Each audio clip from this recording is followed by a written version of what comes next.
Power is a curious thing, my lord. Are you fond of riddles? Why? Am I about to hear one? 3 great men sit in a room, a king, a priest, and a rich man. Between them stands a common sellsword. Each great man bids the sellsword kill the other 2. Who lives, who dies?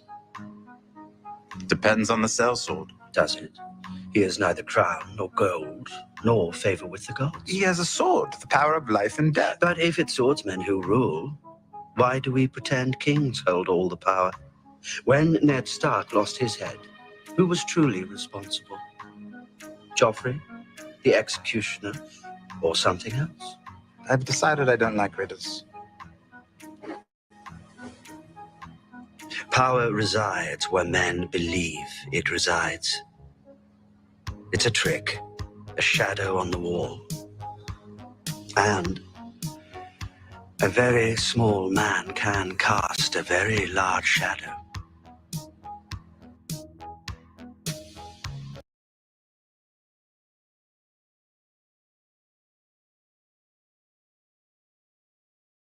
Look, cut the malarkey. We're facing a critical fundraising deadline. With the election just around the corner, I'm humbly asking you, can you give what you can now while there's still time? Democracy's on the line. Donald Trump is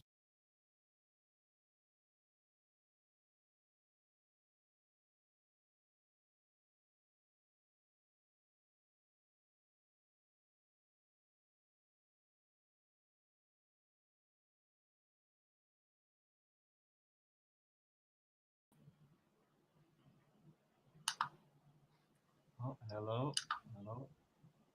Hello. Hello. There she is. There they are. Oh, I can't unmute her. Can you unmute her mic there? Yep. Oh. Hello. Hello. Hello. I'm so sorry. Oh, No, you're fine. You're fine. Thank you so much for being here with us today. Thank you for having me. I love your studio. The vibe is nice. The colors work. Like the black and red matches the dress I'm literally wearing. Oh, does it? we were so nervous. I was like, I gotta dress up. Do I need to? I put on perfume and everything. Don't be nervous, but smell good is always wonderful. I don't have many nice clothes to be wearing. Sorry if my hat's a little bland and grimy looking, but my hair is a little bit hat head. So nice to meet you. Especially out in this weather. Today we were passing out cooling supplies for the houseless community. And then I came home and was exhausted. Oh my goodness. And then you still made time for us. We really appreciate you. No, I appreciate you having me. I appreciate independent media so much. Well, sorry if our view count's a bit low at the moment. We got a bit of a very, very young channel just starting out, so we're honored to have you here. We don't want to be squandering too much of our time, I guess, because we just have a short amount of a chance to ask you some questions. So maybe, Abby, do you want to start, or do you want me to ask a question here? You can start. I wanted to play this video as a segue to one of your questions. Right. Okay. So you want me to cue that up? Yeah, sure. We were checking out your YouTube page there. Oh, thank you. I was surprised. I thought I heard Joe Biden. And I was like, oh man. I know. The ad just didn't want to go away. The audacity of him to ask for money from me. Thank you. Have him on the spotlight tonight.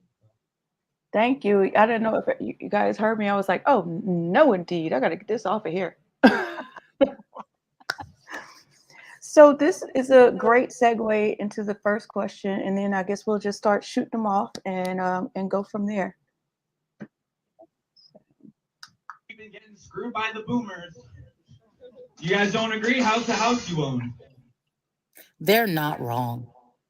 Are you tired of living through historic event after historic event? Are you tired of having nothing and expecting to love the nothing that you have?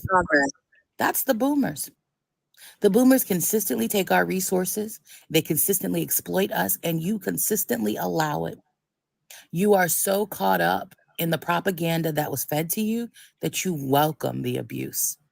Many of you often, when I make these commercials about myself and Tanda Blue Bear and how we are running for office, tell me things, well, I learned in high school you can't do that. Bitch, the things have changed. You also learned that the government officials were ethical people. You also learned that people were not supposed to be corrupt.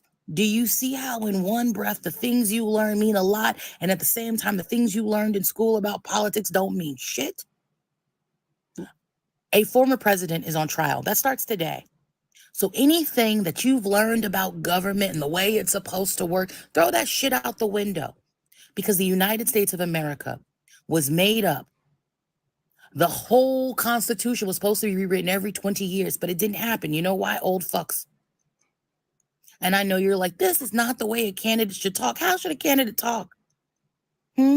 You have a genocidal maniac at the helm currently. You have another genocidal maniac that most of you are still fangirling about. And both genocidal maniacs are the same dude with different fabrics on. If you are someone that is tired of the bullshit, if you are someone that would like your life to evolve into some place or something that you can thrive in, then you should vote Jasmine Sherman and Tanda Blue Bear this November in the 2024 upcoming election. For anybody that goes, I've never heard of you or nobody's ever heard of you, guess what? You're watching this fucking commercial. You've heard of me. You could see me on C-SPAN, read about me in Politico or The New Yorker. It is not my fault that you are not constantly updating the news. And it is not my fault that the mainstream media sucks ass. But I am still getting on ballots. I have 2 states left to go before I'm on all 50. So if you are someone that would like more, you would like a place to have your family, you would like a life that thrives, you would like a life that is meaningful and fulfilling, you would like to stop living through historic, catastrophic event after historic, catastrophic event, then you should actually consider doing something revolutionary and voting differently. If you listen to an old person or a person who gets their advice from old people, nothing can ever change except when we want to support atrocities, except when we want to support corruption. Nothing is ever available for us that want to do the right thing. If you are ready for the revolution and you don't want to fight a bloody one, vote Sherman and Blue Bear in 2024. Peace, love, and hair grease. That was awesome. That was good stuff. That was a decent commercial. Welcome to Democracy Now! Democracy. Didn't catch. Can you say it again, Jasmine? I was saying that is a pretty good commercial. I got to thank the people that work here. Yeah, that was good stuff, man. And my mom didn't that like was it, my because of the cursing. Because of the cursing. My mom every interview and goes, "Did you know you said such and such 14 times?" Oh. Yeah, I mean, myself like that. Sorry. You're fine. I have a swear jar. I'm trying not to curse because I work with kids, so I'm trying to lead by example. But it falls out every now and then again. I was able to provide my mother with a source that says people who engage in conversations that are littered with profanity are actually very intelligent. High IQs. Because you are communicating directly with people. So it's on YouTube and people are going to see it and it's going to be there for the rest of my life. So I'm excited. And it was definitely worth watching and like bravo on all of the points that you were hitting. But it turned out to be a really cool thing to do. The artist from that video, like the person who did it, we ended up connecting with that artist. So it was a really interesting, like it's doing these videos and stitches and things like that with people who are younger than me from TikTok has been a really good way to convey the message without me having to like go against my integrity. Exactly. So as far as my question, I'll just read it out here. I should preface this with saying that we are all well aware that BlackRock and Vanguard and these types of companies are a huge problem as far as housing and real estate, but we kind of forget about the baby boomers when we're talking about them. So my question is, the baby boomers have created a bottleneck in the housing market, In 2000, baby boomers made up 43.5% of homeowners. The percentage only dropped 1.5% to 42% ownership in 2010. As of 2024, baby boomers account for 38% of homeowners while comprising only 20% of the population. So what do you intend to do about the upper hand that the boomers have in the seriously distorted housing market? Michael, I know that was a good question. Unfortunately, your microphone is a little low for me, so I didn't I'm get it sorry. all. No, I just want to make sure I don't mess it up and answer the wrong thing. I only got one shot to be good at this. Sure. I heard someone in the chat say my microphone's a little low, so I'll see if I Yeah. can turn it up. Is that any better? A little bit better, yeah. All right, cool. So kind of skipping the stats and going straight to the question, what do you intend to do about the upper hand that the boomers have in the seriously distorted housing market? So I want to talk about that because the boomers are the population that is utilizing our resources the most. Like when we see deforestation and new house builds, those are not actually for younger people. Those are for older people that where they used to downsize as their empty nest happened, these people are upsizing, right? So the things that I plan to do to get some of that curtailed is one, we don't need to build more housing. So we should put a moratorium for a little bit on our new construction because it's hurting our environment. Deforestation at a time when we have an overheating planet is only accelerating our climate change issues. So by putting that moratorium, that's going to stop some of their reckless spending when it comes to housing. But the other thing that we are going to do is cut Social Security. The reason we're cutting Social Security is because older people need universal basic income. The fastest population that is losing their housing due to reverse mortgages and scams is the elderly boomer generation. Very interesting. Mhm. Yeah, you say we're going to cut Social Security immediately. And I Oh went, my God, what? And then you follow up with, but then we're going to come in with universal basic income. Correct. Oh, Because universal basic income will pay them more money. It doesn't come out of younger people's paychecks, and it's actually coming from the place that it's supposed to get. The corporations that have been getting tax breaks since I've been alive, and I've been here for 38 years, right? We write GE checks every tax season. We write Amazon checks every season. But what if we stopped doing that and use that money for our communities and our families and treated people with grace? Older people right now need more money than less because a lot of their children have gone no contact with them. Not all, but a good chunk of them, right? And so that money they need is for medical supplies, healthcare. And so we have to stop being reckless with our resources. well, that's a good novel answer. Do you want to ask a question, or do you want me to keep going, Abby? you can keep going with your questions. I really have more comments than questions. So we could just go blow through yours and then I'll join. Okay. So why don't we go with so I saw on your website you had a platform about dying with dignity. Yes. So some disability activists in Canada feel that medical assistance in dying is turning out to be something of a state-sponsored attempt at eugenics. Do you agree or disagree? How would you address their concern? I would need to see data that shows that they are actually doing that, right? And I say that as a person who looks like me. People always presume some things about me without factual evidence. When it comes to the death with dignity policy that we have laid out for Americans, we already have that here in 6 states. You can already end your life depending on which 6 states. But what we've done is allowed everyone to take control of their life. You cannot, if you are comatose, obviously you can't sign up for that program. You have to actually go into a therapist and explain for 6 months why you want to not be here anymore. Right? There is more than 2 fail safes. One, you have to commit to 6 months of therapy, working out your issues just to make sure that, like, let's say Abby dumped me. I can't just end it all because Abby left me, right? I have to go on. There's more to me than Abby. And so 6 months of intensive therapy, getting over Abby will help me maybe reconsider if I want to be here or not. But on top of the 6 months, let's say I've made it to month 7 and I still want to go. My doctors, 2 separate medical professionals have signed off. A psychiatrist has also participated. And now that 8th month, you're working with your loved ones to finalize what you have planned, and then you can go, right? Like we don't have to hold people hostage. And I think by having fail safes like therapy and 2 doctors sign off, 2 different doctors, not in the same practice, is a good way to make sure it is not a eugenics thing. It is actually something the individual who is ready to end their life chooses to do. And So, you have so, the risk and age to do it as well. so are you saying it's not just for terminally ill people No, and because it's supposed to be death with dignity. If I believe in bodily autonomy, what do I look like telling you that you got to be here? That looks like you taking your options and making someone who has nothing to lose, right? Like living is something that is beautiful when your life is good. And I want that for everyone. But if you don't think that your life is good after 6 months of working through with someone, then you should be able to do what you want to do with your body. I support my body, my choice.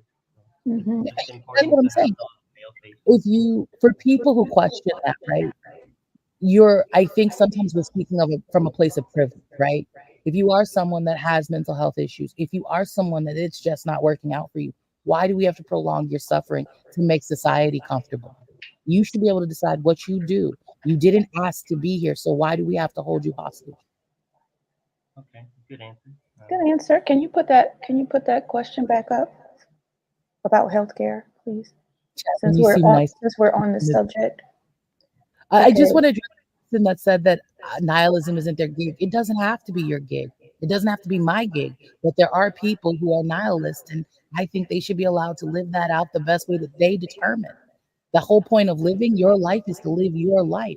If we're talking about how someone else should conduct their life and they're not hurting someone else, they're not violating someone else's body, then you're kind of just oppressing them. There is a whole lot of telling everyone what to do with their thoughts and bodies. You know? Right. I mean those are good points. Absolutely. Uh, one of our comrades wants to know about healthcare. I encourage everyone to go to their website, and I'm going to put it at the bottom. So because you have a really extensive platform, so you just want to talk about healthcare really quickly, and then we'll move on to the next. Yeah. So my healthcare is universal healthcare, and it would cost you $0 when you have to go to the doctor. Of course, it is funded through your taxes, but everything right now is funded through your taxes, right? We already spend it would cost $3 trillion to give everyone universal health care. And that includes your dental, your vision, and putting doctors within your neighborhood for $3 trillion. In 2022, we spent $4 trillion on healthcare, and everyone is not getting seen. Everyone is not getting all of their prescriptions covered. With my policy, if you check it out, and there's even an Easter egg in there with a spreadsheet that shows you how I'm paying for it, where that money is coming from. We cover all of the things that you need for your body, including your mental health. Uh, it's important that people be able to live with dignity. It's important that people be able to address what they feel. Like if your knee hurts, I want you to go to the doctor. That limp is sexy, but it's not helping society, right? We have to make sure that everything is covered. If you are someone that's out there and you have a small eggplant and you need it bigger, if we have scientific ability to make it larger, I think we should make it larger for you. You having that confidence of the large eggplant will make you walk around feeling better. It's nothing wrong. We do BBLs. We know celebrities get those. There's a whole song about it, right? Gender affirming care, that's included as well. But not just gender affirming care, mental health. That's something that needs to be studied. People who are fat might want access to dietitians. A lot of insurance companies will say, oh, you're a large person, and then give the individual who is large no resources outside of extreme bariatric surgery. And even then, that's a bunch of hurdles to get the care that they need. So I'm covering everything and including your outer and inner body. We have to fix people. They're not healthy. And I understand it can't just be one type of care. Holistic care, doulas, all of that is covered because it's your body and it's your choice. Yeah. Before you go to the next question, I just wanted to say we covered the third party campaign, and your answers were very impressive. Um, to me, you and Claudia de la Cruz were the only ones actually providing solutions to the questions being asked. Everyone else seemed like they were more like politicians with their talking point answers. Like even if you go on Jill Stein's website and look at her platform, She's it looks more copying. like She's copying it. Let her do it. Let it take it all. I want to be clear. We weren't invited, even though I won that debate. Claudia and I were not invited back to the free and equal debate. They came. you weren't. No, we weren't. They came up with you have to be polling at 2%. And to get in a poll, you have to pay to participate in a poll. And I want to take money out of politics. So all of the money that we've raised goes to paying for ballot access. It does not go to paying a corporation to tell you, can we add Jasmine Sherman to the list so 2% of people can pretend that they know this person, right?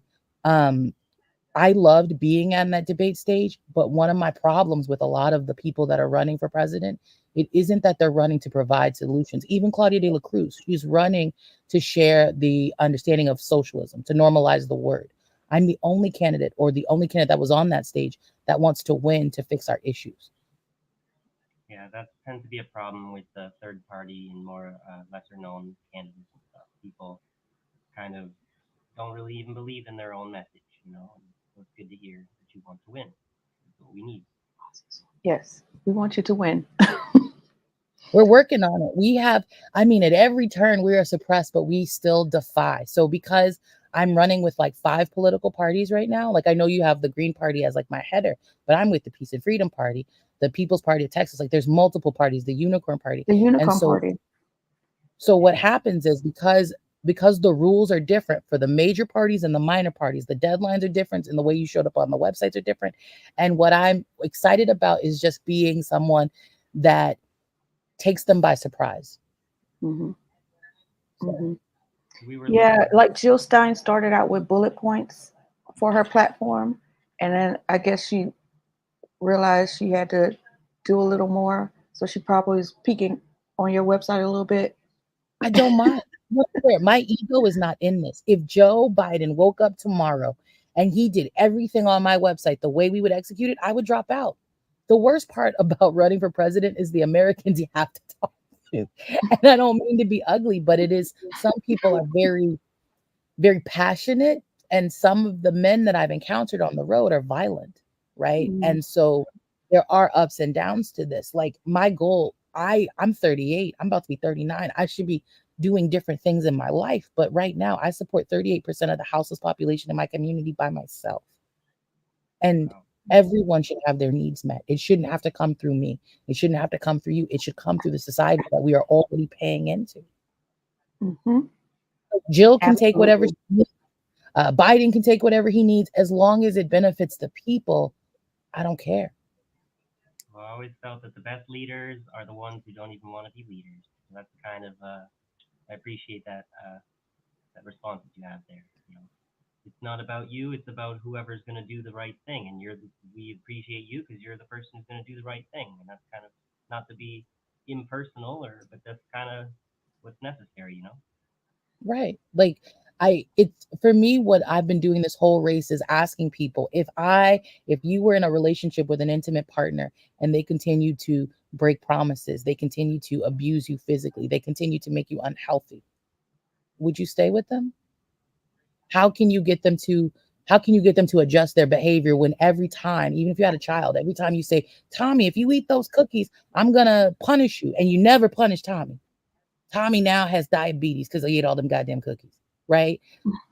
Like there has to be accountability. If votes are earned, then votes need to be earned. They can't just be given because there's 2 teams. Exactly. As far as this comment, that's perfectly fine. I think that's exactly what presidential candidates need, is people to hold them accountable and to pressure them to prove their integrity, not just ask you to take it for granted. Mm-hmm. Mm-hmm. Moving to another question here. Before you say that, I just want to say one thing about what you said, Jasmine, because just today I was looking on X and the White House was playing Crimea River by Justin Timberlake. They were just playing that to the pro-Palestinian protesters. The optics. And I was like, wow, they really don't give a fuck. No. No. I mean, that's just way too blatant. They don't give a fuck. And like, but what you gonna do about it, right? Like if you're not going to do anything, you're not going to do anything. And that's the place. People either feel hopeless and they can't do anything and they've got to go along to get along.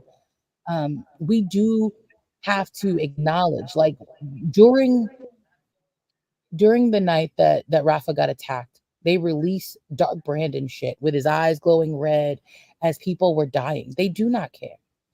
I think it's such a I think for me, and this is I have no statistics, like I don't really have data outside of actions, right? And the actions I'm going to use is Joe Biden's most recent executive order. Not an executive order to end the housing crisis, not an executive order to make sure all of our needs are met, not even an executive order to get more ADHD meds on the street. He made an executive order to stop people who are claiming asylum from coming across our border, right?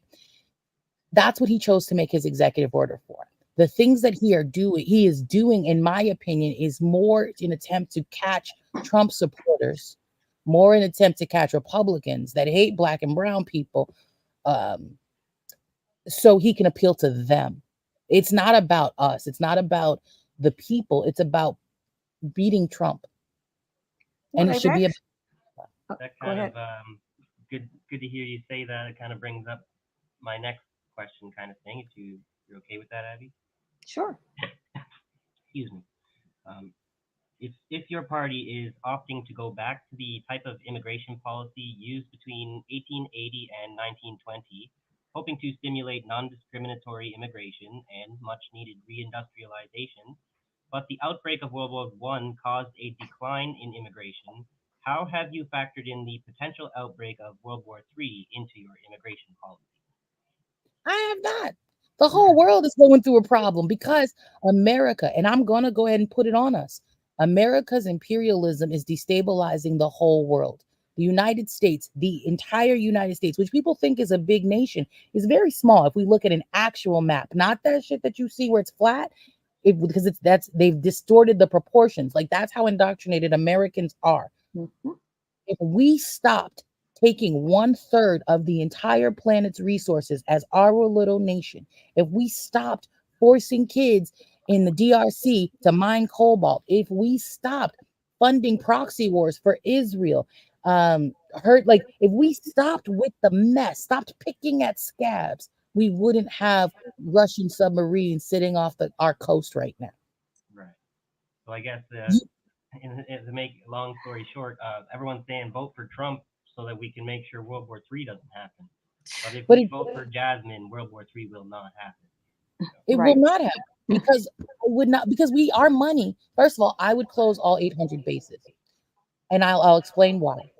It's 2024. The type of technology that we didn't have. I mean, it's an intimidation tactic, really, but the technology we didn't have at that time might have required people to be on the ground. But we don't need that. Obama showed us with all of the drone killings that he did that we don't have to fight war with the loss of life. We can push a button and kill people if we really wanted to. I don't want to. I want to be very clear about that. But using physical bodies of poor people to fight wars for rich people and oil, it aggravates me.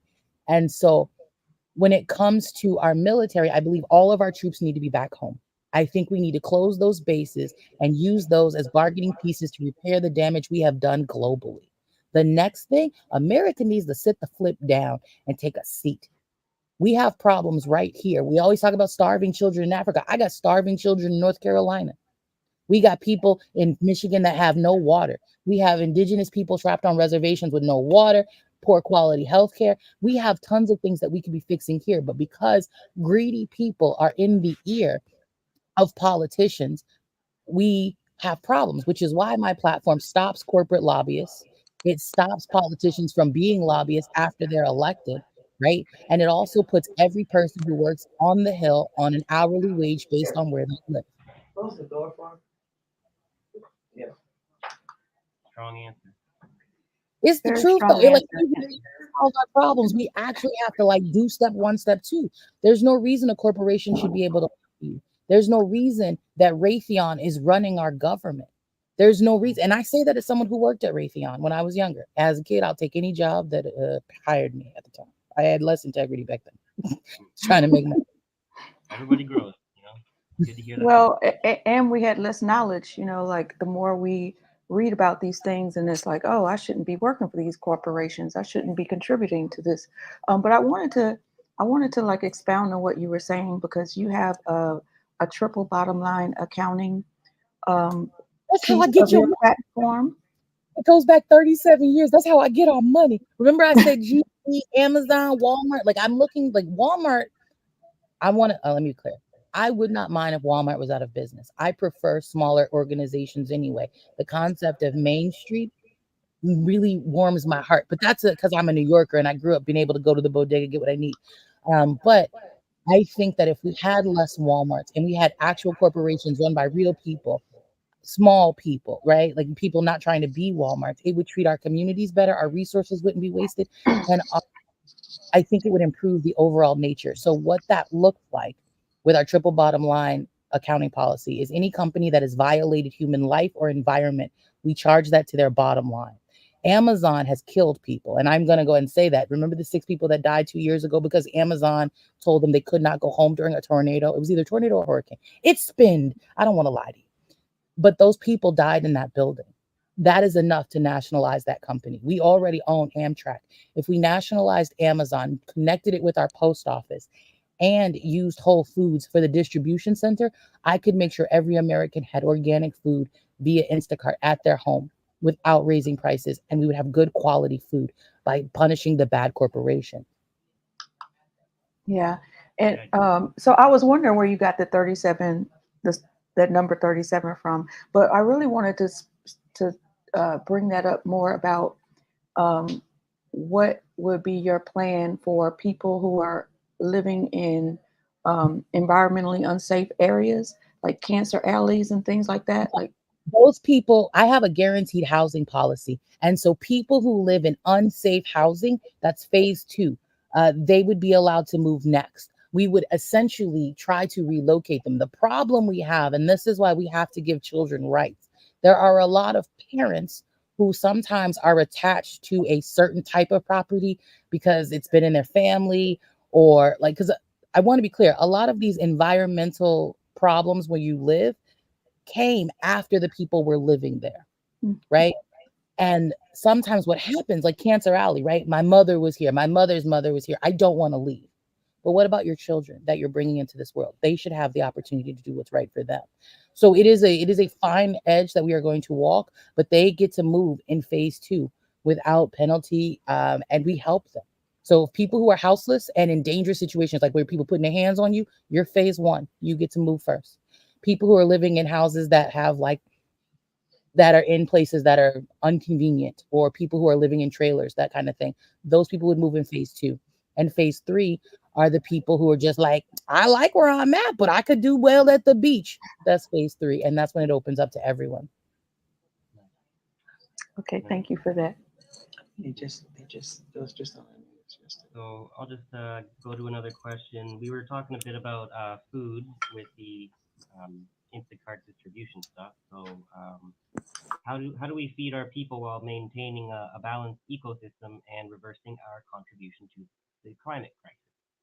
So the way we do that is we change the way we farm. Our agricultural process is wasteful. We are currently somewhat allowed a company to copyright seeds. That has never been a plan that I could understand how you copyright something that naturally occurs. But corporations have convinced your politicians to let them do that. First thing we do is reverse that. If you can grow it, damn it, it's yours. There can't be a patent on nature. You can't do it. The second thing that we need to do is vertical farming. We need to switch the way we are polluting the air. We have to get our methane problem. I love beef, and you can tell I love beef. I love the meats, but the way we do it in America is not to reduce methane. It is not the healthier product. It is not designed to keep us safe. It is designed to get a quick buck. That's why your cows are eating corn, and it's not something that they should be eating. Like the whole process has to change. Our agriculture, our farming, and our food production entirely has to change. Everyone should eat. And I don't mean this as a cliche thing, but I'm acknowledging that America has on average a 6th grade education level. So I'm going to use the word organic. And what I mean is People should be able to eat foods that have not been poisoned. So no more red dyes, no more chemicals in your food, which also means that we cannot continue to put plastics everywhere. We have to switch back to aluminum and glass. All of these things are tied in, and I know it sounds like I jumped around, but I really promise you, if you walk with me, it does address the dirty food. It does address the poor farming practices. Vertical farming would help. And I also think that by switching to concrete jungles, like I'm a New Yorker. It's all concrete everywhere. But if we switch to making sure that there are edible plants around, foods that people can just get, it helps our environment, it cools us down, and it feeds people. The reason everybody's allergies are so bad is because corporations, once again, lobbied our raggedy ass lobbied our government. And so we don't plant female trees. And all that pollen is just plant magic. Plant sperm. I keep on saying because I was in poop TV. I know. I was like, her mom might be watching. So what you said kind of addresses a bit of my next question too. So do you have any concerns that genetically modified crops are like the nuclear power solution of the sustainable food production crisis? I have a problem with genetically modified crops. We don't need those. We were growing food just fine. The reason we genetically modified them, and so I want to be clear, those corporations that have done the deed with those seeds to switch them, we would stop using those seeds. We would go back to planting vegetables seasonally, which is also part of our problem with our environment. So to make sure I've answered your question correctly, we would stop producing the things that we know hurt us. We would stop engaging in that. We have a repository of where clean seeds are. We have access to those seeds. We would just give people those regular seeds and discontinue anything genetically modified. We don't need to put steroids in our food. We don't if you notice, food doesn't taste the same anymore because everything is processed. Everything has sugar. Why is there sugar in your vegetables? Like, that doesn't make sense. Now, I'm not talking about candy yams. Black people don't come for me. I'm not talking about candy yams. I'm not talking about that. That's a dessert. That's designed to be like that. But there shouldn't be sugar. Like, your water shouldn't have ingredients on it. It's a great answer. Mm-hmm. So let's see. Could you give us a little more background about your vice presidential candidate? Tanda Blue Bear. I picked her because she is tough. And I was like, if we get into a bar fight, she and I would win. No, Tanda is an activist, right? Tanda is actually on the front lines, still working in camps to help people that are houseless. She's doing the same type of work that I'm doing. And she was at Standing Rock. She is right now literally in California helping with all of the indigenous people that have been attacked recently. Like, nobody's talking about this enough, but more people besides Nick Benedict have passed away. So that kind of brings me up to my other question. Do you have an update on the land back policy still in the process of being drafted by your vice presidential candidate? Yeah. So what makes me laugh about the land back policy is that people don't acknowledge that there were 538 tribes. That's a lot of people that you have to connect the dots with, right? And everybody is like, it's got to be done tomorrow. But if we really are writing a land back policy composed of indigenous voices, all the indigenous voices, it takes time to talk to all of those individuals. And so people are like, if we just dropped a land back policy and we didn't consult this tribe or this tribe, how is that anything different than what colonizers did? Tanda and Wajapi, and like I even met Leonard Peltier's relatives, right? Like, these people are actually meeting and they're following their cultural beliefs in terms of negotiation and discussion. And I'm not going to put a timestamp on that, right? Because I'm letting them, this is their shit. I'm letting them lead the discussion. And if they haven't said it's ready, what do I look like saying everything is ready? Even like the way that I've learned that they do things through storytelling, right? Some of these meetings are super deep. And so I trust Tanda to continue doing her job and making sure that happens. They have been traveling the country and working for their people and still doing this policy while trying to connect with 538 tribes in North America. Hmm. So it's not ready yet. It's long though. It is very long. That's good though. When you gotta do something right, haste is of the devil kind of thing. Because what's going to happen is we're only going to get one chance to do this, and the minute we deliver it, someone is going to hold us to it, and I'd rather us take our time and do it right the first time. So it's coming. Okay. But So to be that clear though, I want to say something though. If you are indigenous, you are more than welcome to review the document thus far. You would just email Tanda and say, I'd like an appointment to sit and go over what you have thus far. That's available to anybody that's indigenous. beautiful. That kind of leads me to one of my thoughts about reparations. I was reading reparations on your platform, and I just have to say I did take up issue with how you determine who qualify for reparations, because I think it actually opens the door for people who are not foundational Black Americans to take advantage of the program. What is a foundational Black American? So you don't watch Tariq Nasheed, huh? So like my time running for president. I don't get to date. I don't get to do the fun things. I do politics.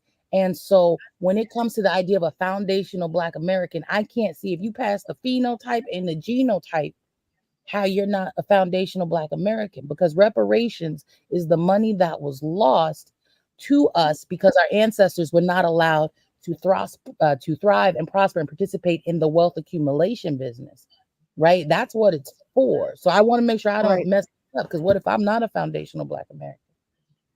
No, you are.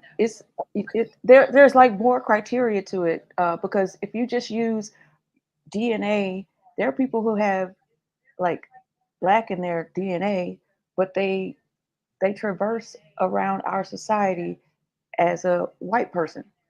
I mean, not to be funny. Did you see that Negro that stood up there and said life was better for us during Jim Crow? He still qualifies for a reparations check. I know. So, I mean, I know. What I would say is, Frantz Fanon told us, right? Frantz Fanon, why am I all of a sudden losing the title of the book? He wrote a book. Frantz Fanon wrote a book, and The Wretched of the Earth. And he talks about interlopers within multiple communities that are going to be divisive. Harriet Tubman carried a shotgun because you wasn't going to go back and tell Massa. I can't take everybody with us. But what I can say is, if somebody passes the test, we have enough money to give it to them. I don't care. I'm trying to move us along. And so if one extra person, I will treat it like this, because like I told you, I support 38% of my house's population. I would rather get scammed by 100 people than let one person who was deserving not get it.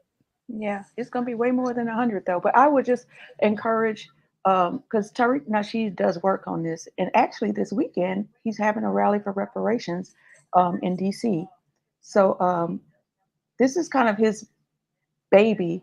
And he has a list of what would qualify you to be a foundational Black American. And that's just African descendant of slavery, basically, is what foundational Black American means. That's what it says in my reparations document. If you are not qualified by the phenotype and gene, like we have science to know who came from where, what, like we already do that. But even then, right? If you get your check, who cares who else get a check, right? Like it's not hurting you. That I mean, like seriously, like us, if we take the time to pull apart you this, we don't have time for that. We have other shit to do. We have to get people healthy. All we were trying to do at reparations is replace because I mean, really all it is your grandparents' house, which is about $200,000. That's it. That's all that we lost. Now, don't get me wrong. Were we given the raw deal? Heck yes, every day, consistently, which is why I'm focused on making sure we have universal health care so we can address some of the mental health problems. Do we have a police problem? Heck yes. We have to abolish police and switch to community task force. But I am not going to spend all the time worrying about extra stuff. Now, if he wants to run for president, he is more than welcome, and put his reparations package out there. But this is what I can mathematically justify, and my integrity will allow me to justify. Because again, I'm trying to catch us up and move us on to getting our basic needs met and the healing. If there is more money owed, then somebody can come back and distribute more money and give it to a smaller group of people. Well, I would encourage, just like you said, that indigenous could have a say-so in how you're putting the land policy together. Like But the I problem think is it's kind of the same concept here. it's not, because you missed the meetings that we had 3 years ago about this. You late. Like, there were, just like the indigenous had meetings, I had meetings for Black people to come and give their share and give their say. And I've had people that were like, well, we need the plantations. Like, those things got adjusted. But adding more criteria to weed out more people, we don't have time for that. We don't need to do that. Why? We ain't got to do all that. We just pay people and keep it pushing. It ain't like we don't have the money. More money, more stimulates the economy. Because, I mean, again, that Negro that's not up there said you were better under Jim Crow, he gets a check. He qualifies. And we don't have time to be the coon police. Can I address this from Earl? Like, he keeps saying that, like, reparations is going to divide us. He's saying, I'm just being and he's what you're doing is, Earl of Laura, is you're saying, just because poor white people aren't going to fight for it, that doesn't mean it's not the right thing to do. Yeah, that's a bad look. You couldn't get poor white people to fight against slavery. Exactly. So I had it on private chat, so I couldn't see all that other stuff. I'm so sorry. I'm gonna switch it. When it comes to my liberation and the liberation of other Black people, I don't defer to people who benefit from my oppression.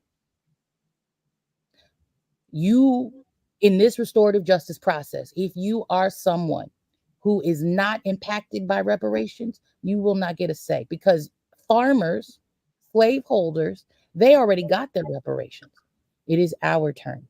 So poor white people, I don't know what y'all was doing when your ancestors were stealing. You should be mad at them.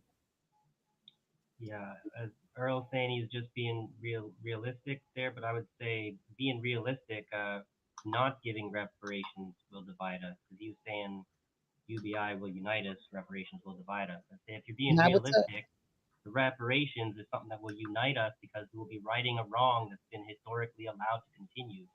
So let's bury the hatchet properly. Correct. Yeah. We've given reparations to everyone but Black people. Even Japanese people that we put in internment camps got money. We didn't, and an apology. But no. So what I would say to Earl is, you're allowed to not like me on this issue. Name a candidate who you like 100% of their shit with. And that's a candidate I try to learn from. I think that's the fastest way to acknowledge it. You don't have to like everything the candidate says. This could just be the one thing you don't like about my Black ass. So I just have one other last question. You want me to? Do we have time for that before we jump to that video article you were about to share there? Yeah, I messed that up. Go ahead. Can I say something now that I can see the comments? Yeah. Earl, you said you can tell me I don't get it, but that won't help me get to join you. This is what I was talking about. I don't give a flying fig if you join me or not. If you are so butthurt with not getting my with deference, then stay mad. You are part of the problem, not the solution. You are the white people we're talking about. The ones that were like, I'm here with you, I'm walking the line. But the minute we tell you how we feel, you get upset. You are more than welcome to vote for a different candidate. You are more than welcome to find one that will lie and kiss your ass. That's not me. That's not who I have ever been, nor will I be, because at the end of the day, I have to look myself in the mirror. And so if us treating Black people fairly and giving Black people what they are owed, when we have explained to you that they are owed this, as everyone has gotten it but us, that's a you problem. And I hope when I am elected, you use that universal health care to sit in therapy and talk about why you feel that way.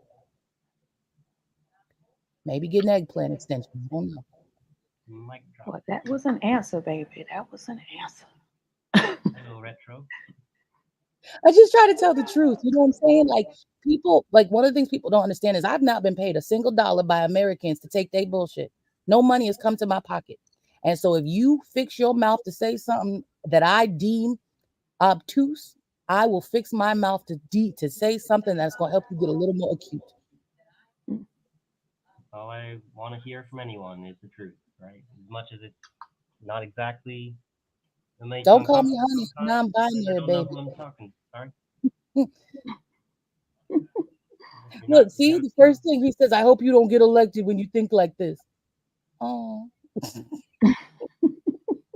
That'll tell you who the world really is. I'd rather you tell the truth so that I know who I'm speaking to, who you actually are, instead of having to take a guess because all I can see is your mask. Exactly. And also, I'm non-binary. Please don't call me honey. Hmm. And have a gin night. So my last question was just real quick. What sort of relationship does the Green Party in the U.S. have with the Green Party of Canada? I'm not sure if you're aware. I'm a Canadian. I did notice you were talking about Canada a lot, but I'm not gonna hold that against you because you can't help that. I think. No, I'm just kidding. Can you ask me that question one more time? I got distracted because now I'm reading these comments. Now I'm reading these comments. Earl, you're not a troll. You're a white person. You're acting like a white person. If you feel like that's how white people behave, that's on you. But for you to make it about you is kind of trolling or centering. I turn these comments off. I shouldn't keep reading Earl's comments. This is better when I was not. No, we don't want to turn Earl into a troll. He's a troll. He's one He's of not a our troll. regular viewers. We appreciate him. He's entitled to his own opinion, and people are. Yeah, I didn't call Earl a troll. He wrote that himself, and I read what he Yeah, wrote. If you exactly. your forehead, I get to talk about the target.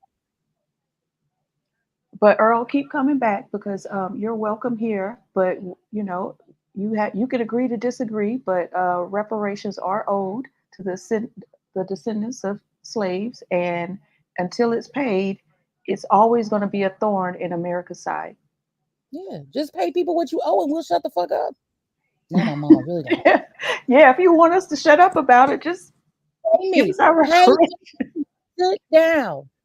You won't hear a word out of my mouth about it again. Right. So just to repeat my question, what sort of relationship does the Green Party in the U.S. have with the Green Party of Canada?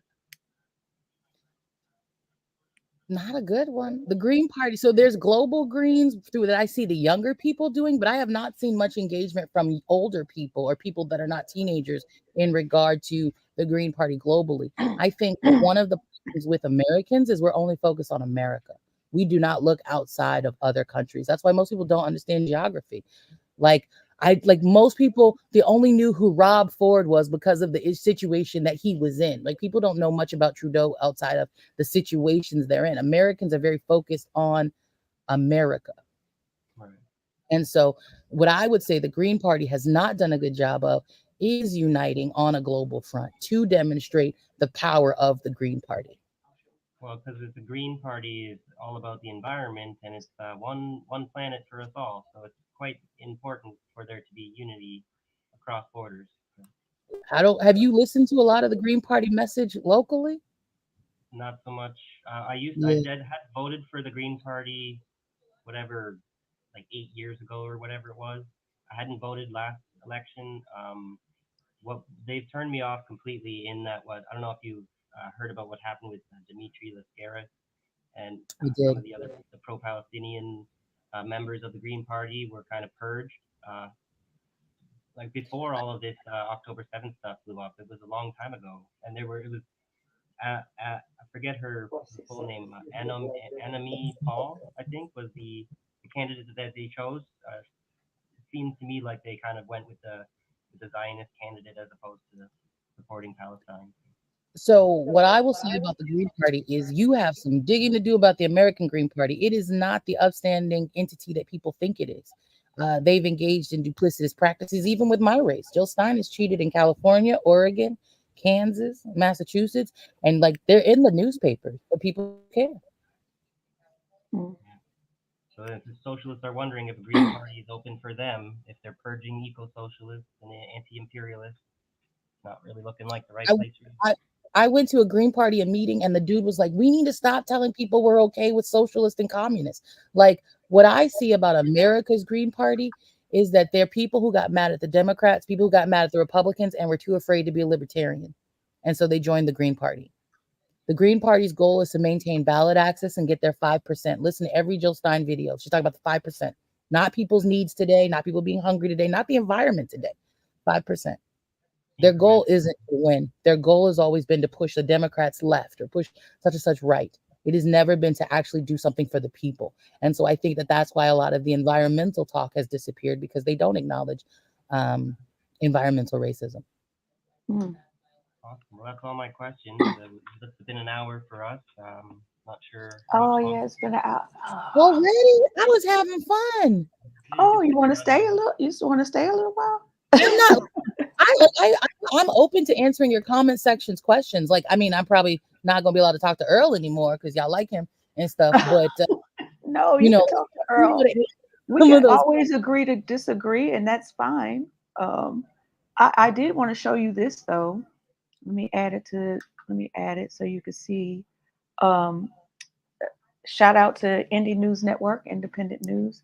He he covered this. I think it was today or yesterday or something. How the DNC was actually they actually had a job posting for someone, some people to infiltrate.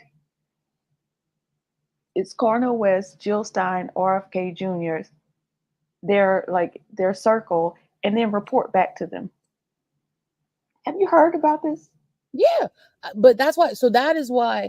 So when you're running for president, you get a social worker, especially if you're really radical and they want to keep an eye on you. You get a social worker, and they give you all of these things.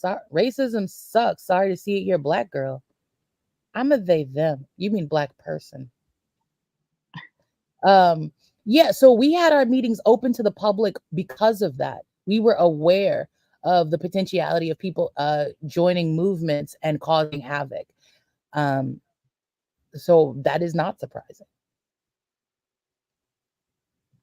The DNC has been paying for some, like donating to Republican campaigns in certain Mm-hmm. cities and states. That's because they have the same donors. They're the same group. Mm-hmm. Mm-hmm. And I'm wondering, like, if they're trying to infiltrate in the Republican Party as well. But I doubt it because they're the same people. They don't care who wins, really. They don't. I mean, as long as APEC gets what they want, as long as corporations get to operate how they want, nobody cares. It's just a dance to keep you guys occupied. And If you're then so I tired, wonder. Sorry, I didn't mean to cut you off. So then I wonder, like, do you always walk around with a stress of the people around there's you no that aren't sincere? no, because there's no stress. At the end of the day, if I don't lie, if I don't do anything out of character, if I don't violate or impugn my integrity, as long as the message is housing, healthcare, and education, what could an interloper do? What could they say at a meeting where we're only talking about how we can benefit America? Oh, I don't want to benefit America. Well, then leave, right? Like all of our meetings, we held them for a long time on TikTok. People could participate. If you have nothing to hide, then show it. Mm-hmm. That's a good answer. Mm-hmm. Now, some new people have joined the chat and stuff. So I just wanted you to say again how many ballots you're on, and just I'm on, give them an update. yeah, I am on 48 states ballots. I have to go to Alaska. I leave on June 19th to get to Alaska, and I'm there until June 25th to get my ballot access. There are certain states I have to physically put my body part in the state. Alaska is one of them. So I will be there, and then Georgia is our last state, and we'll be working on that. Cool. Ain't That nobody is mad so at Earl. awesome. I just want y'all to know, for anybody that thinks I'm picking on Earl, I deal with Earls every day. Earl is not wrong. Like even his opinions, unity, find unity doesn't work for marginalized communities. It has never benefited us. What I think is that Earl has to sit with why he feels this way, has to sit with why he wants us to be a melting pot instead of a chef salad. And that's going to come from reading and education. And if Earl wants to do that, he will. I'm not mad at Earl. I encounter Earls every day. Yeah. Well, okay, bad cookies. Yeah, I have a problem with Jill. It's like she knew what's his name? What's his name is escaping me, Michael. Help me out. Peter Dow. Thank you. She knew Peter Dow, then she had no idea who he was. I was like, side eye. Like, why I are you didn't here? from the contractors. Did y'all? Say again? We took money from defense contractors. I only found that out when we were doing prep for the debates. Well, I thought that she's got some mutual funds and stuff where her investments are in places where if she had control over her investments, that you would think wouldn't ethically choose those investments, but by choosing to allow the third party to make her investments on her behalf, she's And she could. washing her hands of her investments that are her investments in like defense contractors and oil and gas companies while defending the environment. Yeah, I mean, how can you say you care about the environment and you take money from defense contractors? You can't. I told y'all when I was younger, I worked at Raytheon. I no longer have ties to Raytheon. I now know what I did wrong, and I've been working in my community to make amends for it. Every dime on my campaign has come from regular people. Not one single corporation has wanted to invest in my campaign, and I'm very proud of that because it means that we're doing the right thing. In regard to politicians sometimes walking a fine line, I think that there are politicians that want to run to make things better. I do not think that she is one of them. She has run for office 4 times and she has lost 4 times. Like she's not one, is mayor even. So there's a reason she keeps running, but I don't think it's to win. Well, I feel like she may be a woman, but there's still that gerontocracy problem. The old people kind of have so much power and influence, and then every time we're asking for change, just there has to be another old person who brings the change for us. I agree. I fully agree with you. I think that one of the things that we have to do, and I try to tell people, is don't trust politicians. Hold your politicians accountable. Call them on everything that they do. Watch them. Like your politician is your employee, not your friend, which is why I continue to say to people, you don't have to like me to vote for me. You have to like yourself to vote for you. I just happen to be that access to it. But that's really where I feel like I don't think that politicians are our friends. I think that they're our employees and they should act accordingly. So I just have two more topics I wanted to discuss. If you want to stick around, if not, I understand you have a long day. I had a long day, but I have a staffer that told me I got 27 more minutes. I have to leave at 7:30 for the next meeting, but I can give you if you got a couple more questions. We could do this in 20 seconds. Okay, thank you. All right, so one is education. I'm really big on education. So you say on your platform about all books should be one price, and which is affordable. Makes sense, right? It should be free, but authors want to get paid. Right. But there is a problem with revisionist history books, school books. And a lot of it stems from the fact that in the school system, they buy the books in bulk. And because Texas is so huge, they get the cheaper price because they go with the books that Texas produces. So in my mind, it should be a national standard for books selected because an educated society is a matter of national security, right? So, which is why education should be funded on the federal level. There is no reason a child in Alabama gets a different education from a child in California. But I'll go a step further. I don't think there should be private schools. I think we should just make our public schools good enough that everyone can learn and benefit from them. And take out the property tax, the racist property tax. So I eliminate property taxes for Americans altogether. That's how I give you guaranteed housing. It's how I pay people back and give the indigenous their land back. But a step further about that is we have a standard of education. There won't be places where Ron DeSantis can say that Black people benefited from slavery. So we address that. But I think the biggest problem is we've allowed the concept of states' rights to impugn the lives of everybody. If we were going to pretend to be individual countries, we should have been individual countries, but we're not. We're one nation, and everyone deserves the same good quality things that Mitch McConnell's kids get, that Joe Biden's kids get, that the Obama's kids got. I don't have kids, but if I did, I'd want them to be smart. Yeah. And we all know like the purpose of states' rights anyway. So like they claim that's what they were fighting for, but yeah, no, you weren't. But it wasn't. We know that modern day Republicans don't care about states' rights because what is his name from South Carolina? Lindsey Graham instituted a 15-week abortion ban, which overrode states' rights. Like states' rights to me comes to mind. They want to have their cake and eat it too. Yeah. You want to have your states' rights and your federal rights. So you're gonna have to And pick one or the other. the way that we would make sure that Texas complied, because people are like, oh, Texas is going to secede. Texas doesn't collect state taxes. Texas has no money. Houston, the city of Houston within Texas is broke. Like they're in the red, the negative. They're not doing well. Their power grid, that goes off and on. We know they were just without power in the heat. So when it comes to states like Texas, what we would be telling them is you either do what we say or you will get none of the money.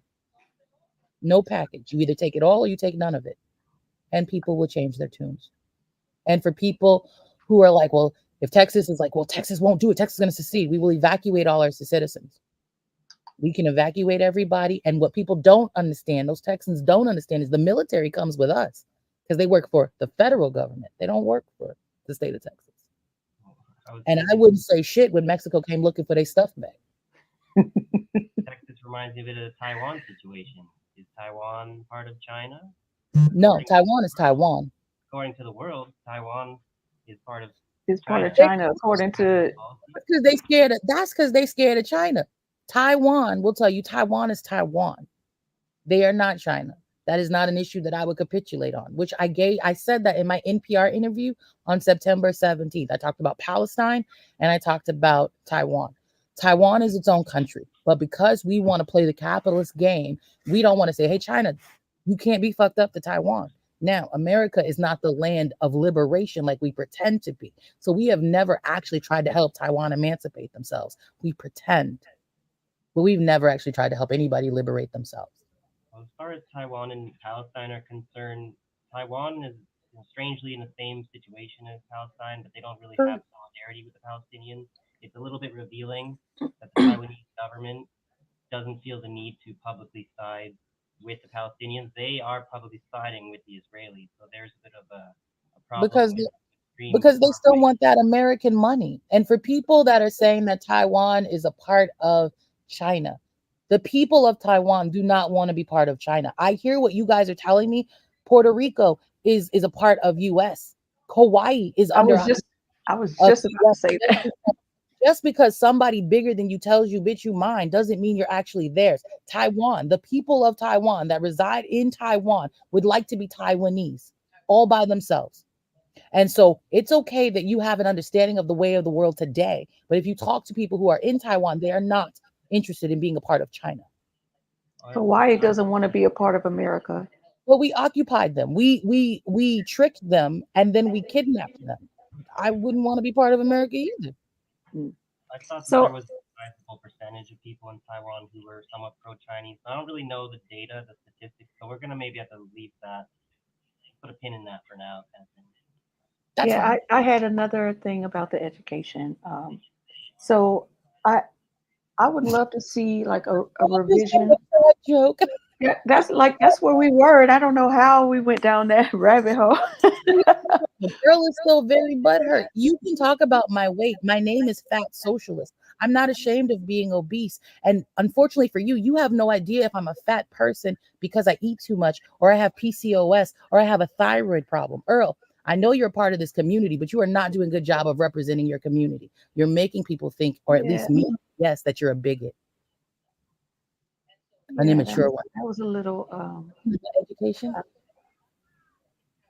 Yeah, Earl, that wasn't called for. The shit Earl has said has been called for. But I mean, no. He can have his opinion on reparations, right? He can have a difference of opinion, but he's showing you calling people out for their like that.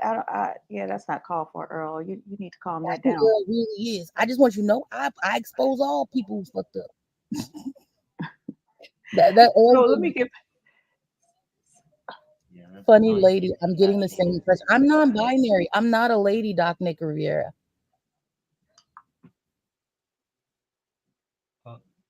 Abby, you're muted. Okay, so because I was talking to Shmasha. So back to the education portion of this event.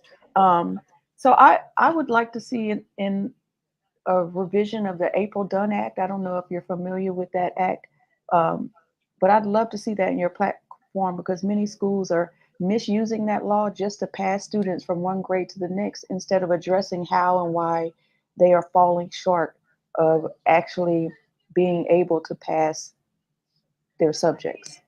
I agree with you. I think that comes from not teaching to a test. I think it also comes from us segregating our students, and we need to stop that. There's no reason we split children off. When society, you don't get to go to one group, you don't get to go to another, right? I think part of that. But when it comes to the April Dunn law specifically, I don't want to pretend that I know what that is about. If you tell me, I can let you know if we address it, but I don't know the specific law. It was and correct me if I'm wrong, Shmasha, but it was for someone with disabilities who wanted to graduate with April their Dunn? class. April Dunn? April Dunn. Yeah, it was to Hold on.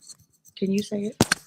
April Dunn was created by for a politician's child to receive a fair education with disabilities. They allowed the IEP teams to adjust and modify the grading scale, and that is in itself, I would think, an injustice because you could create the grading scale however you want to.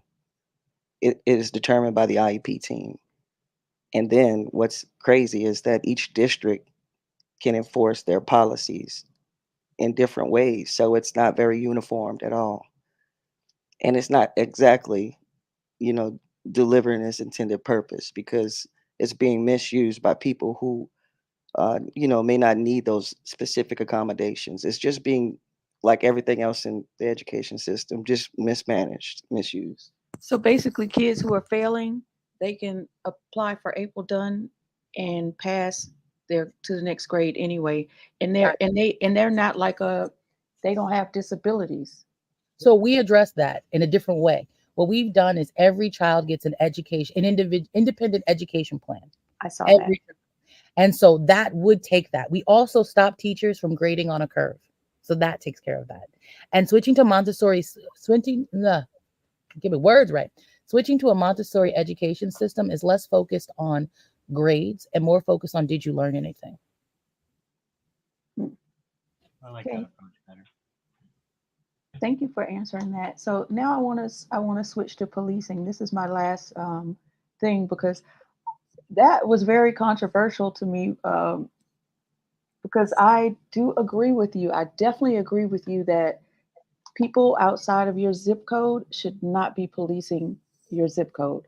They need to live there and be part of the community to have that type of power. I shouldn't say the word power, but it is that power. standing. It is power, yeah. Power. That's why they go into it. They want to hurt people. They couldn't make it a Marine, so they became cops. It is power.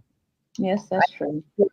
I think that your neighborhood should be monitored by the people that live in your neighborhood. It makes more sense for me to pay you to watch your portion of the street and let you clean it up and sweep it up than it does for me to pay a stranger that's just going to come kill your kids or you. So your plan is for more of a community task force. Would that task force be armed? No. No. But if you want to kill somebody, call the National Guard and they'll come shoot whoever you'd like. Because that's what it is, right? Police were slave catchers and they couldn't hurt the property because it belonged to some white man in the South. So they had to have at least a modicum of decency when being UPS for people. That's all you're supposed to do is remove someone who is having a bad time in one place to a place where they can cope, regroup, and have a less bad time. Mm-hmm. You have some that you want put down, because that's why people call the police now for revenge, to be ugly. Yep. So their badge, their slave catcher badge, it looks very similar to the badges that the police have today. Exactly. So, and that tells you a lot about what they're still doing today, and that's why they over police our neighborhoods. Dr. Rich on purpose. This person said, "Why does this lady hate white people?" I don't hate white people. Why would you say that? That doesn't even make sense. Dr. Nick, come on now. What about her would make you think she hates white people? Like, y'all doing too much. I'm getting a little upset. What you're saying about the police from other communities, that, as far as I know, is still happening here in Windsor, where I live. The cops come from LaSalle, the neighboring community that I grew up in, more affluent community, and they earn enough money being cops that they can go live out in LaSalle, but they police Windsor. Not all of them, but a good chunk of them. And they shouldn't. They should be where their neighborhood is, where they live. Okay, so I'm just going to address this because he's saying, because you said white slave owners when the majority of slave owners were Jewish, but those are Ashkenazi Jews, which are white. They didn't look like this. White. The black people that owned slaves were buying their family. What are you talking about? It like, listen, this is why we need to make education free. All right, I'm going to go. So let me go back to the policing thing, because like this part really made me nervous. Okay, your plan is to eliminate prisons. I don't completely disagree, and substitute with them with house arrest. Yeah, but people sit at their house. Right, but this is where it got a little difficult for me, because you said even for violent crimes. Yeah, even like rich people who are violent are not in jail. They're not. And you don't have a problem with them sitting next to you in the theater. Dick Cheney shot someone in the face. That is true. But how would you address the concerns of people who have to live in a neighborhood with violent offenders that are only monitored via an ankle bracelet? They're not only address that. Whoa. They're not only monitored via an ankle bracelet. I said house arrest, like in arrest at the house. I didn't say there were no guards outside the house. I didn't say that the community task force wouldn't be feeding them or checking in on them. I didn't say nothing about a house, like a ankle bracelet, nothing like that. They're just confined in the house. That's it. They're just confined in the house. That's it. We're not abusing them in group setting. They're just confined in their home. Like if you were a child and you do something bad, you're sent to your room. Just I guess let me. Okay. People is the core concern. Like there are people who, no matter how much you try and kind of offer the olive branch and give them the better option, it seems like there are some people that are like heavily traumatized and like very drug addicted and stuff, and then it can be very difficult to have that very like that softer approach. You know what I'm trying to say? I don't. Yeah. So are you saying that people can be very difficult to handle? It's kind of like, so do you have data to show that? Like everything. So when we met, right? Because if you look at my website, I supported the death penalty at once. And this is as a person who has lived through 9/11 and the Boston Marathon and been shot twice myself. I originally wanted the death penalty until I met with people that were like, it doesn't work. Until I met with professionals, until we looked at statistics.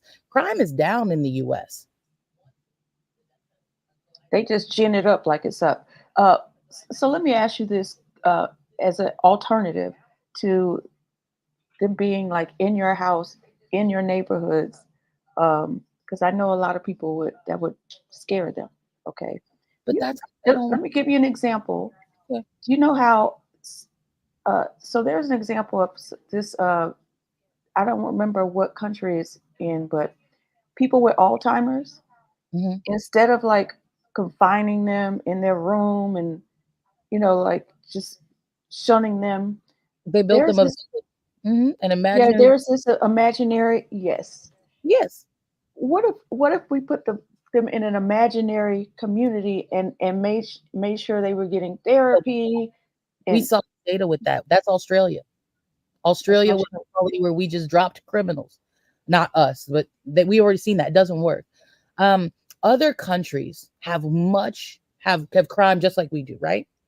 And even in those prisons where someone has killed people, rehabilitation is what you do. They're not animals to be locked in cages and treated like dogs, right? Exactly. And so we have to rehabilitate. The reason that our justice system works like this, the reason our recidivism rate works like it does, is because America has continuously kept putting sand in the, you know, the shell. Like we are irritating the problem instead of like we're taking people who are young and instead of giving them rehabilitation, how did you get into that situation? What happened, right? The environment we place these people in and they're reacting to, we then punish them for growing up. That was well said. We have to switch our entire culture.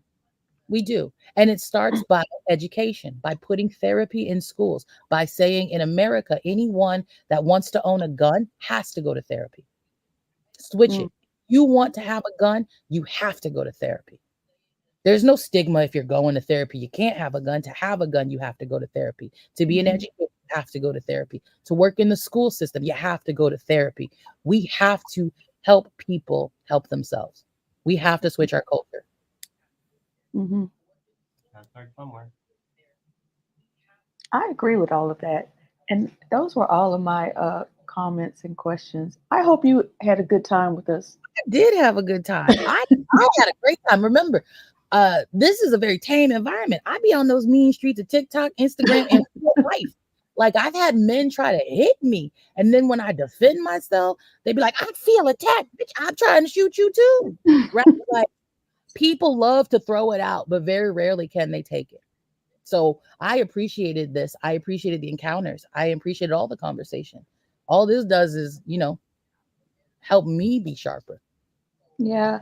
I mean, so far, you're the candidate that I'm rooting for. And you know, at this day and age, you're the one I would vote for. Thank you. I'm saying that because it's June and we're not supposed to like look at candidates as celebrities. I am So earning your vote 100%. And I do like your comments section, and I love how some of them are very sensitive. Dr. Riviera said, yeah, we ain't shit. That's not true. I'm sure you are shit to somebody, but I don't know you enough to worry about you like that. but I do, Dr. Nick, and I worry about you because you're part of our tribe. New York pizza. Girl doesn't like your therapy idea. I would say, as far as therapy, we need education. Everything starts like the therapist could use a little bit of updating of their techniques too. Some of the time, they can be a little bit old school with their attempts at therapy. If you can't really give therapy in a capitalist system, you're not going to address the capitalist system. Well, there's more than one type of therapy, right? And when it comes to therapy, I think that Americans are in greater need of therapy than other countries at this time. I can't speak on what's going on with the mental health in Canada. I can speak on America and how we have such a country that is still filled with vitriol. We have people that are not okay. I'd love to speak on that because Jimmy Dore always says how we're a society of adult alcohol, like no, children of adult alcoholics. Yeah, our society is. And if you had an adult alcoholic and like read about, you know, being a child of an adult alcoholic, it would make more sense to you. But I'm going to give you a different analogy as well, because this one you might know. Not saying you don't know the other one, but Dr. Joy DeGruy, the post-traumatic slave syndrome, that we are victims of post-traumatic slave syndrome, not just Black people, white people too, everybody in this society, and they don't even know it. Yep. Because you need the knowledge. You gotta you don't know what you don't know until someone, either you seek it out and find it some type of way, or someone takes you and says, "Hey, how about this? Yep. Let's talk about this." And that's what I think you mean about the therapy, like which is more a mental education than a school education, if that makes sense. What people need to know how to cope, people need to know how to self-regulate, and people need to learn how to mind the things that are important to them, right? In America, we have a lot of people. We have a phrase called Karens, right? Those are people that are in everybody else's business but their own. We have a domestic violence issue in America, right? We have an issue where women have to choose bears over men. So I think that therapy and health is something we have to improve. It's okay if you don't like it, but again, I would say name a candidate who you agree with on every single issue. And for the person that says that they think I have my head up my ass, I do. You have to have some type of ego to run for president and put up with naysayers and rude people everywhere. I am so far up my own butt, I kiss out through my lips. And that's okay, because that's how I keep going. I am so glad you guys had me here. I do have to go now, though. Yes, thank you so much for being here. We appreciate it, and very good luck in the campaign. Today, you have my vote. Thank you, and I hope to keep earning it. Yeah, I can't vote for you, but if I could, I would be happy to have more of a candidate like you running in Canada, right? Thank you for being here for us. And I hope that Earl improves when y'all have people of differing opinions. Bye, y'all. Be safe. All right, cool. Thank you, guys, for bearing with us for that. I know that wasn't exactly what everyone agreed with everything, but these are the important conversations to have to figure out what we disagree on. Yeah, because we don't agree on her stance for COVID. We just didn't want to talk about it because this is YouTube. Yeah. Earl is being very nasty. We could, yeah, if we wanted to, we could always find a fight to see who's gonna be the loser today or whatever. But that's not really constructive discourse. So. Yeah. I didn't think that her Taiwan take was very good, but we can address that. Sorry, yeah, I don't know what's going on with my mic today. Usually I don't have mic problems, but apparently today there's just something going on with it. So. I would need to know more, like to get for that Taiwan take, I would need to know more about how much Taiwan actually depends on China and whatnot. And yeah, so but I mean, like we said, Hawaii doesn't want to be. Hawaii wants their sovereignty. Puerto Rico wants their sovereignty. Guam probably wants their sovereignty. So why not Taiwan? It is a slippery thing. Typically, we'd like to be supporting the underdog wherever we can, and then we want to be supporting our fellow communist nations around the world. So we're trying to support China, but in this case, China's the big dog, and then it's just you have to understand the history of Taiwan. The government there is the government of Chiang Kai-shek that lost the Revolutionary War in China, and they went to Taiwan um, to kind of preserve their idea of what China like they were calling themselves the government of China from Taiwan for like 50 years or whatever it was for the longest time. And only recently have they decided to start calling themselves Taiwan and give up any hope that they were going to reclaim the mainland because they were a bunch of like far right anti-communists who lost the war. So Bad Cookie says, but Taiwan doesn't. The people of Taiwan have said it repeatedly. See, I don't know enough about it. I'm saying if they want their sovereignty, but I don't know if that's the case or not. So yeah, I don't have the statistics either, but when she said that the people of Taiwan wanted Taiwan to be free, I thought that the demographics are, it's not such a simple question. There is a large proportion, if not majority, that wants to rejoin China or stay with China. And there's a lot of pressure. Like, you know how the National Endowment for Democracy and stuff, the Americans pour all this money into changing public opinion. So if the public opinion in Taiwan is even supportive of independence, it's not exactly the win you think it is, maybe because they may have been brainwashed. that's true. Like a lot of Americans, right? We're brainwashed to believe. Hold on, what? I'm sorry? The REP, Rafat Al-Avir, said the ruling class fled the mainland and took control of the island. They want all of the mainland back. So it's not like they democratically were elected. In wartime, they took over the island and they've had control ever since. And then they have made the window dressings of democracy in the meantime. I Yeah, my audio is very low. I'm sorry, you guys. It's very low. Something's wrong with my friggin' microphone. Maybe I'll try unplugging and plugging it back in. And maybe you wear a headset next time.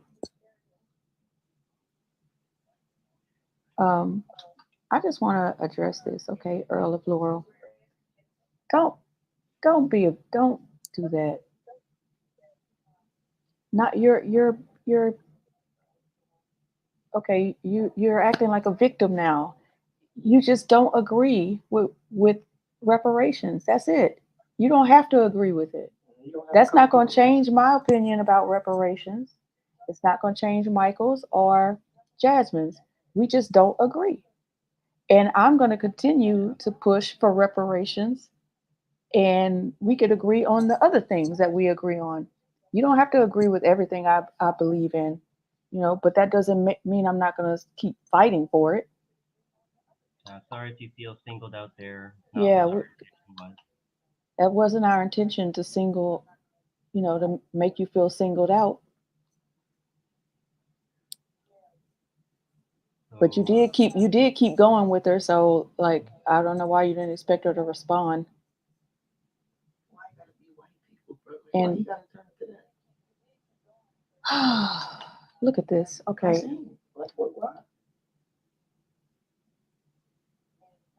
Who is being, first of all, you cannot be racist against white people because white people they're the dominant society globally.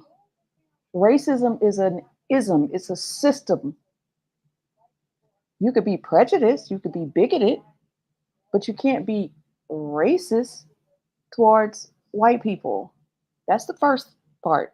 The second part is who was being racist towards you? Like how did Are they maybe assuming that if you're against reparations, it's because there's some kind of racism going on there? I think with But she never said that. I think with the idea that you could never be racist against white people, it gets into the conversation about unconscious or subconscious racism, and that's a little bit tricky. Like we're talking about the therapy is that relies on our theories of the subconscious. So I don't agree with like the Freud's idea of the subconscious that it's like such an impossible to know, impossible to control kind of thing.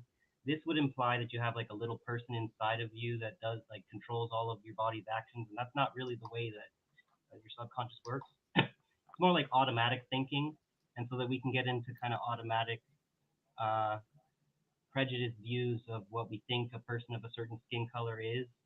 And so it's what you're trying to say is that it's not nearly the same when like uh you can't equate racism against white people with racism against black people because of the systemic white supremacy patriarchy that does exist that has to be acknowledged.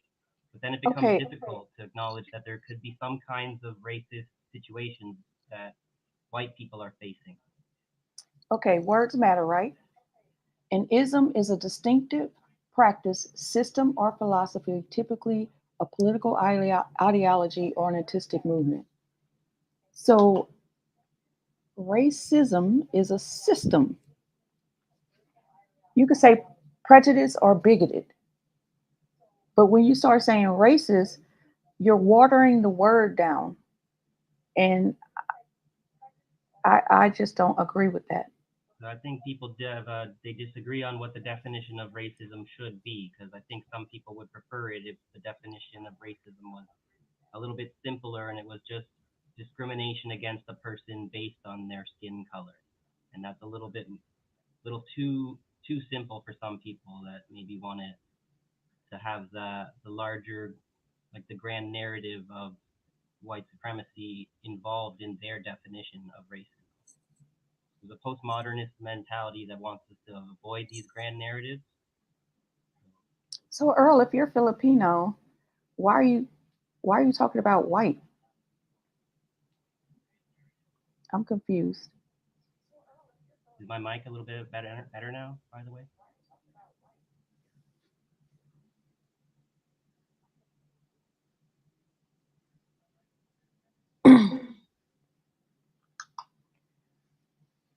Fred Hampton did, everybody's not going to everybody doesn't have the temperament for Fred Hampton. I don't think I could march with a KKK. I don't think so. Not me. I don't have the temperament. I don't. Yeah, I'm gonna leave that one alone. I don't have the temperament for it, but bless Fred Hampton. May he rest in power.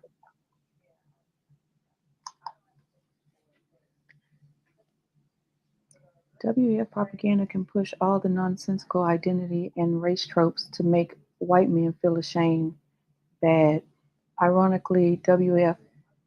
What is WEF? Do you know, Michael? World Economic Forum.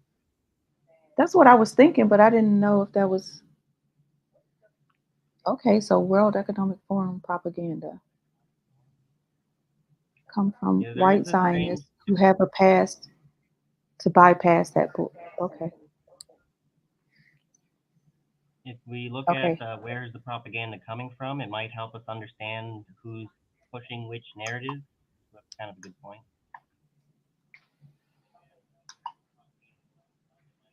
And also, I mean, like, nobody's asking white people to feel guilty. Like, racism, it was how long ago? Nobody's asking you to feel guilty to be white. Nobody's asking you to feel ashamed of being white. All we're asking for is reparations. Like, I think the shame just kind of comes with learning the history and then having to kind of cope with it.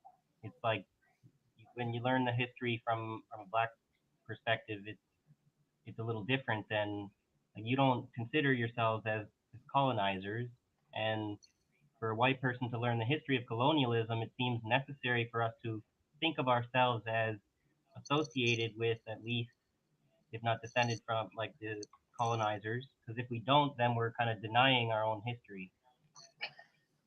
correct. So, like, and when you do that, then it makes black people feel leery of you and not trust you, because you're not speaking from a place of honesty. Hi, Hello, Bryce.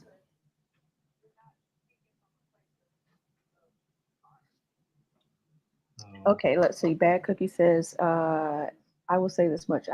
Abby, do I support reparations as it is a debt owed? It is. And black folk and the government came to an agreement that the government never paid. Exactly. But I will not march with you over it.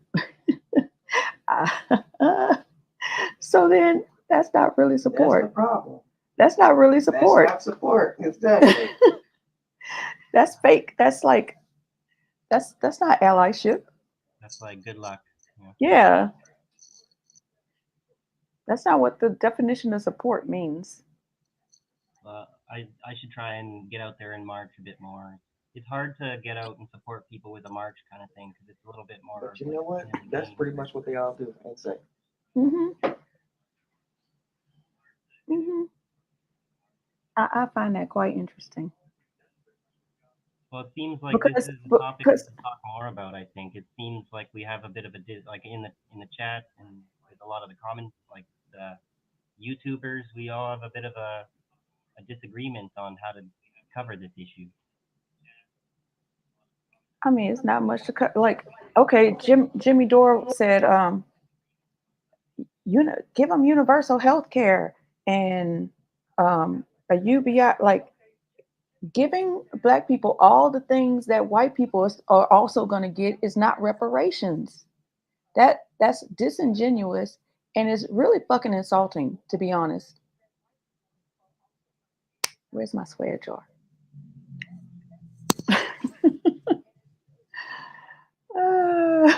Yes.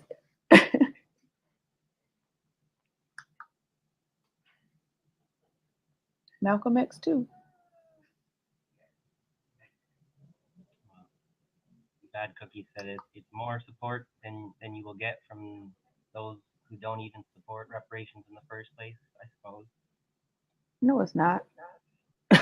No, it's not. You're not doing shit. So how is it support? The marginal utility of value. That's a marginal difference.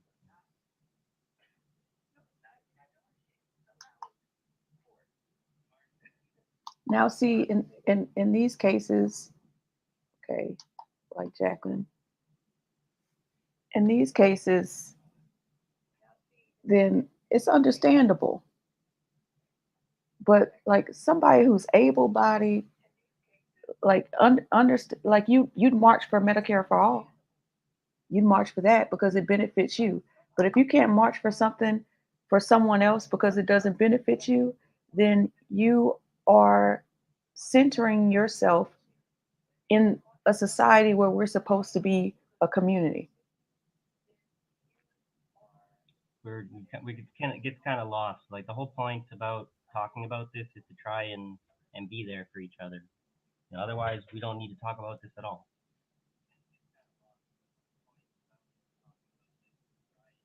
Let's see what Earl says. He's just not getting it. He's just not getting it. If you want to unite poor people, you're going to have to do it across race lines. I don't give a shit about rich people, black or white.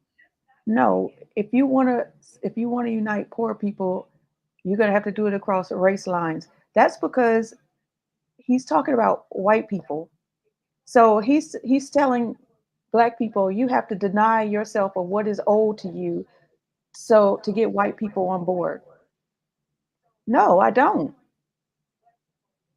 I deserve more than that. I'm worth more than that. So no. This is where I was saying earlier about being more realistic. I think it makes more sense to support reparations if you want to unite poor people across race lines, because it's a point of contention that to disagree with, it becomes a barrier to unity, because the white people want one thing and the black people want another thing, and they don't want to agree with what they would both benefit from. I think someone else made a comment. That's not really true though. Black people want everything for white people that black people want to get out of this society.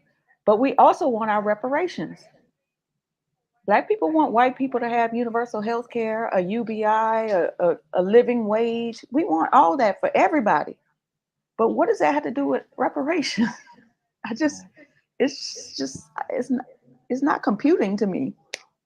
Well, Golden Monarch was saying, is another form of reparations essentially destroying what screwed black people and eventually all working people, capitalism people. So I guess what they're saying is we maybe don't need reparations if we overthrow the system of capital, to kind of kill two birds with one stone, maybe.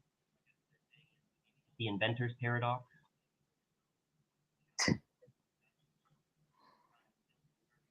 How am I contradicting myself, Bad Cookies?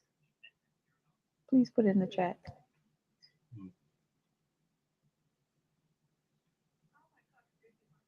No, I want him to put how I'm contradicting myself in the chat. I see, yeah. Let's see what Jacqueline said. In England during the 1980s, lesbians and gays raised money to support miners during the strike, which didn't benefit them at the time. Later, the NUM marched at Pride and supported LGBTQ rights. I think that's kind of what the sort of comment that is timely and relevant with what we're trying to say. Like, thank you, not Jacqueline. Just about you, it's about supporting someone with the not promise or expectation, but the hope that this solidarity will be returned. It's not a right. Man, I'm tired of this dude. Okay, Earl is he's being, how much are you owe? Give me a number. You doing too much, Earl. Is he 5? There is a number. There is a number, Earl. There's a number that's been calculated, and it's in the trillions, actually. That's where I thought Jasmine had said something like it was like $200,000 per person, is what she was saying in passing.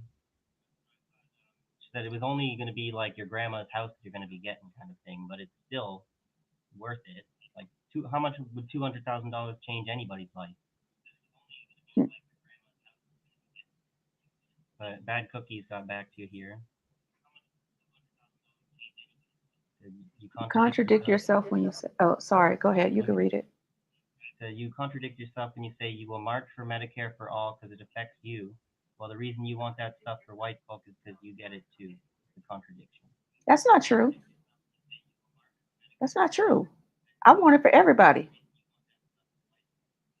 So I did not contradict my. If that's your no. Maybe he's saying, but you want when you want reparations, it's something that you would want maybe for black folk instead of everybody. Would that be the contradiction, Bad Cookies? I'm not sure.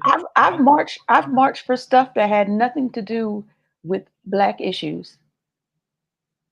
That's what solidarity looks like. When you see something that isn't right and you say, "Oh no, we got to do something about this." So no, I didn't contradict myself.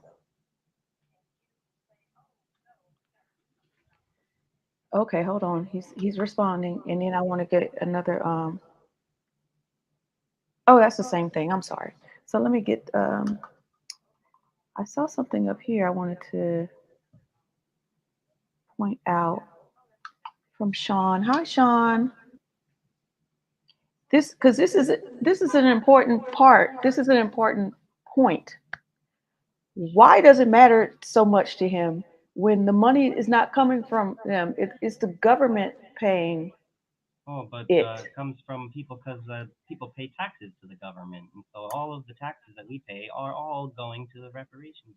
Oh, It's like your taxes go in all these other directions. You let them squander taxes and all these other like terrible ideas. We got like carbon taxes and stuff, but then we can't have this, reparations tax. I guess you want Your to call it. taxes are going to a inflated military budget.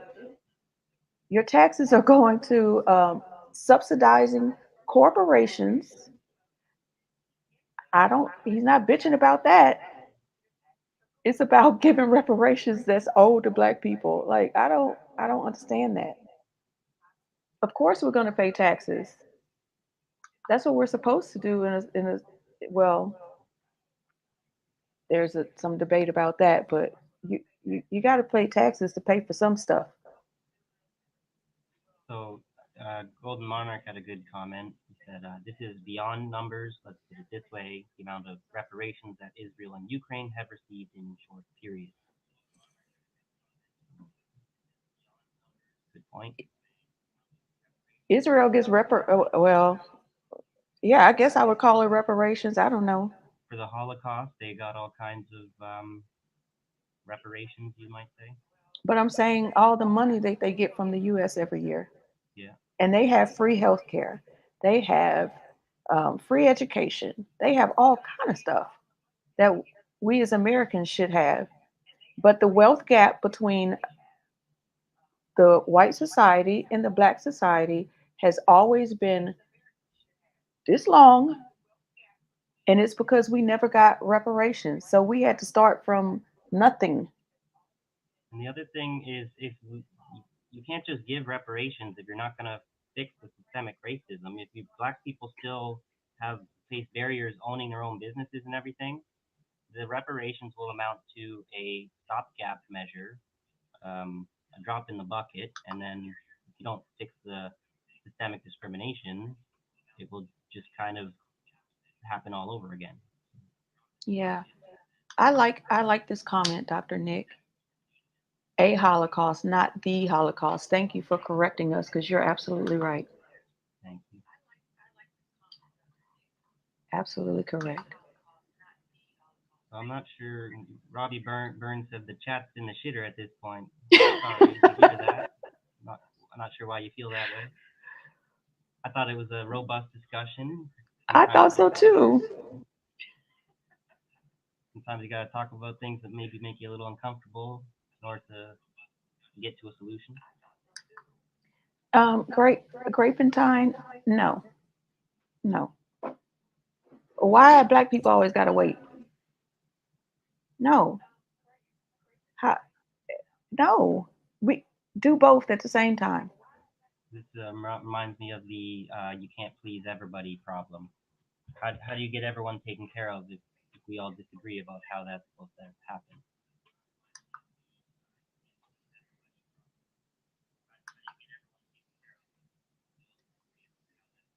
But go to Monarch. Did you read that? You didn't read this one, right?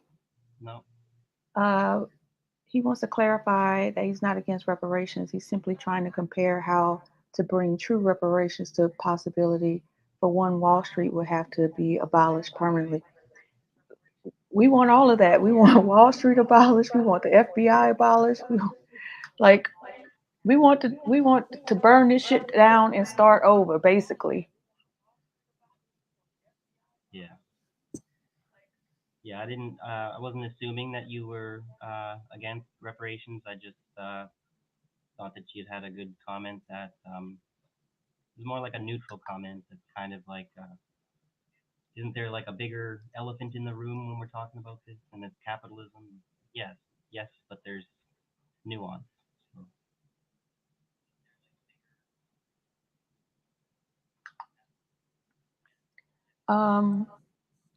So, oops, sorry. Dr. Nix asked me, how do I feel about to get their reparations. So I would absolutely. So Jasmine kind of talked about this. They said, and when Mexico comes back, wanting to get their shit. when Mexico wants Texas back. Well, Jacqueline said reparations need to be paid for historic slave labor and historic exploited labor. White people and black people need to back each other up on this. I agree. I think it's a simpler way to, we just do the role reversal. If it were white people that were enslaved by black people for 400 years, as a white person, would you be calling for reparations for you? Would it be that controversial to you if only you were in their shoes? and it's not just for slave labor and extorted labor. Yes, it's also for like the systematic things that were done to keep black people like oppressed after that, like Jim Crow, the redlining, the vagrancy laws, the burning of the communities, like burning of Black Wall Street, putting our communities under lakes, the eminent domain, the still property, all of that. I didn't understand this comment. From who? Why did you say I dissed the Irish? Why would you say that?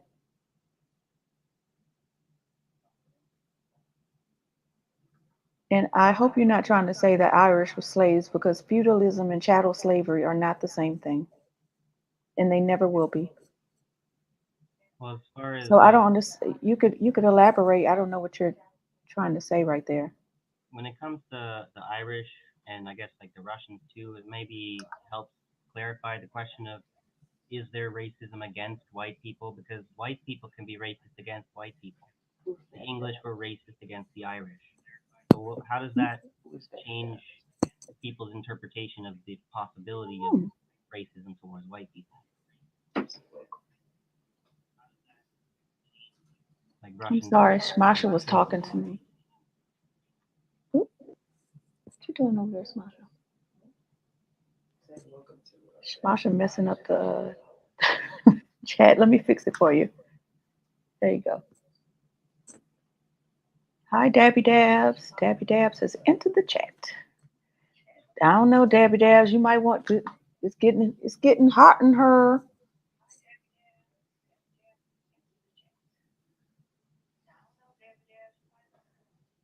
Jasmine spoke on that, yes, about paying reparations to all of those countries that America has destabilized and sent economic hitmen to. Yep. So, what happened, Dr. Nick? You got kicked out of Pasta Show? Like they booted you, or what do you mean? What did you do? Were you talking shit about libertarians in there or something? Well, we're never going to boot anybody. Your opinion is your opinion. You're welcome to it, but I also have an opinion, and I'm welcome to mine as well. I don't know if you've seen too many comments from Jay Johnson. He says, remember the U.S. only understands the language of freedom, the only way to get reparations. I don't know if you can elaborate on that maybe. Yeah, I don't understand that. I don't understand the language of freedom. I think, is that sarcasm? No, not sure. I think he's being genuine. It's just like maybe that's partly why people are against reparations, because you're saying I'm free to decide who I want to pay reparations back to. It's my decision. You don't get to tell me what to do. This is America. I don't know. You tell me. Earl, I'm trying to ask you what you're trying to say. That's what I was asking. What are you trying to say? Lost half their population. What are you asking me? Like, just say it.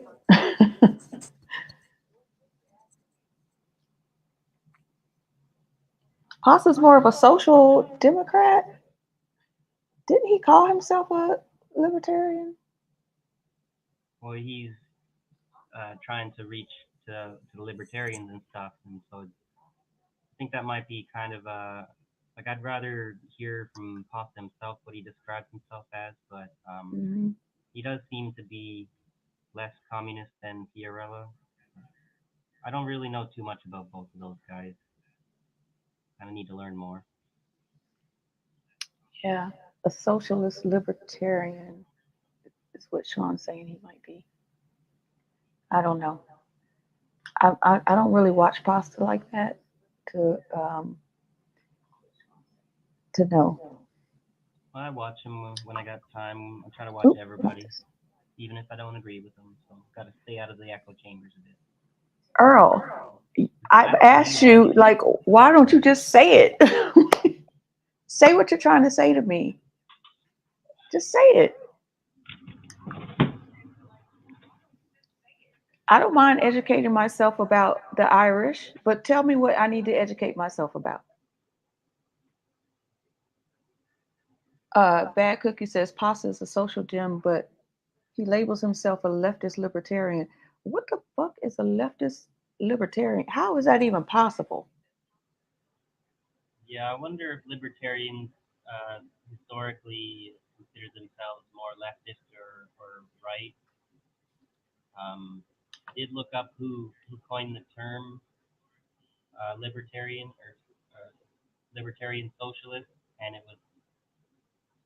was unfortunately another guy who was caught as a pedophile. So there's like this problem with the libertarians with pedophilia, it seems like, and even the guy who coined the term libertarian seems to be carrying on this tradition. So I worry about the idea about libertarians and leftists, and then this problem of freedom.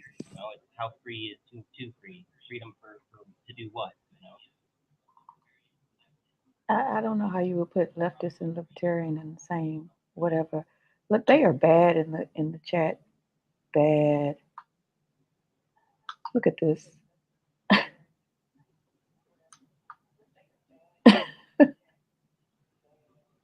Fight.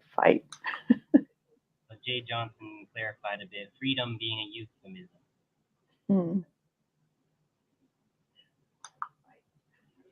So then, as far as using the euphemism to get reparations, maybe you need to pitch the idea of reparations as liberating Black people. Yeah. I think you take privilege with language. Well, okay. I'm not trying to be rude, but privilege. You're saying to me, I take privilege with language, and you didn't spell privilege correctly. But I don't. What does that mean? Like, you keep talking in circles, and I'm just asking you. Tell me what you want to say to me. Stop just taking shots.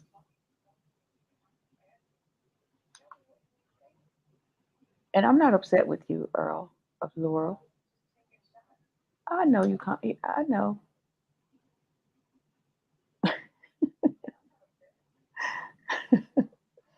You're fine. You're always welcome here, Earl of Laurel. Don't you worry. That's right. Dirty jabber. Sometimes it's good to be able to talk over the internet because some conversations you can have on the internet where if you try to have them in person, they would be a little bit more tense and difficult to have. He said he doesn't give a shit about spelling, but you give a shit about language. Maybe we could educate ourselves a bit about the Irish. Maybe we'll do a show about the Irish. Okay, that works.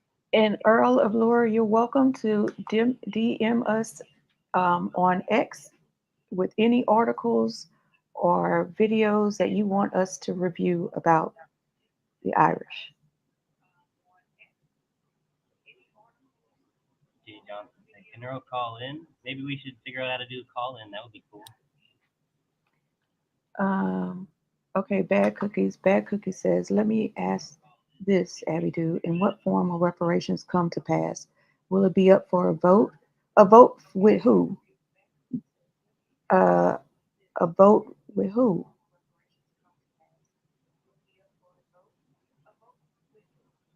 And I say that as in amongst Black people, because the only people that should be voting on that is Black people, and every Black person I know says cut the damn check. So I don't even think we need a vote. I think that's already been established. Cut the check. Even Martin Luther King said that when he said we coming for our check, and then they shot him. The only way to make it a vote would be to make it a referendum. I'd agree that I don't think if you try to get it done with some kind of voting process, that probably wouldn't really be. Vote for what? And nobody asking white people. Nobody's asking white people, Asian people, nobody else. Black people are asking the government. Everybody else, it's not your business. Seems like white people get a little upset when we're not being asked and we're being told. That's kind of the problem. Like, we're the ones who are typically used to doing the telling, you know? I love your Canadian voice, you know? Eh? Okay, so there is the vote, isn't it? Well, there is. I don't know what that means.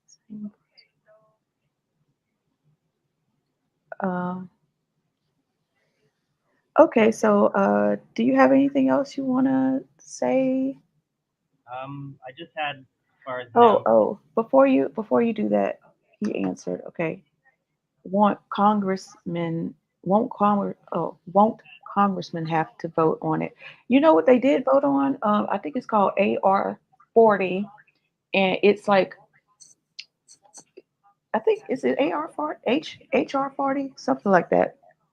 It's basically saying, okay, we're gonna have the discussion about reparations. They're basically blowing smoke up our ass, and just to like kick the can down the